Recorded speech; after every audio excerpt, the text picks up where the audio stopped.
With me is author and filmmaker Robert Emmenegger and former security manager and chief of requirements for the audiovisual program at Norton Air Force Base, Paul Shartle.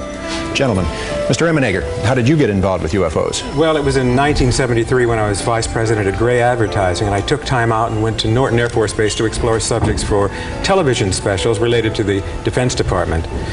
While discussing several of the subjects, UFOs came up, and Paul here told us about a film of a landing of alien crafts at Holloman Air Force Base about 3 years earlier. What did you see, Mr. Shartle? I saw footage of 3 dish-shaped crafts. One of the craft landed and 2 of them went away. Why did it land? It appeared to be in trouble because it oscillated all the way down to the ground. However, it did land on 3 pods. A sliding door opened, a ramp was extended, and out came 3 aliens. What did they look like? Well, they were human-sized. They had odd gray complexion and a pronounced nose. They wore tight-fitting jumpsuits, thin headdresses that appeared to be communication devices, and in their hands they held a translator, I was told. A Holloman base commander and other Air Force officers went out to meet them. You actually saw these aliens on the film? Yes. This film footage sounded very, very special, and we wanted to use it as the ending of our television special. Did you? Was it in your special?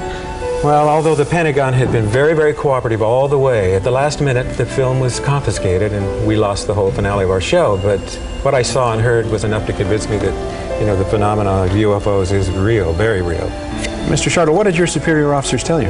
I was told it was theatrical footage the Air Force has purchased to make a training film. Well, that sounds plausible, doesn't it? Well, if it were a theatrical film, why didn't I have a record of this? It was my job to keep accurate records of all audiovisual purchases.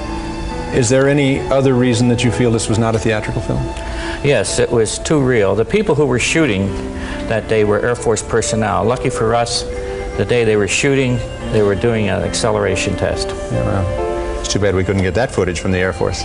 Gentlemen, thank you very much for being with us. Then they put the documentary out, and then I find out that there's 8 seconds of the Holloman Air Force Base film in the film. So Bob's my friend. I phone up Bob. There's 8 seconds of film in there. And he goes, well, yeah. And I said, you told me they pulled the film. You told me it was sent back to the Pentagon. And he said, well, it did. And he told me this whole story about the guy going across the country in his small Datsun, taking the film back to the Pentagon. I said, but there's 8 seconds of film in the documentary. And then he said the key words. He said, but it didn't show anything. And I said, oh no, he said, it's background. And I said, background? What do you mean it's background? And he said, it didn't show anything. And what it is you see the hills of Holloman, and you see this object, this brilliantly lit object at 6 o'clock in the morning coming over the hills, but it's in a distance. So you don't see it close up, and you don't see the alien when the alien gets out. That's the classified part. So they want you to know that Holloman happened, and they allowed them to use the 8 seconds of the film, but the rest of the film, the classified part, was pulled.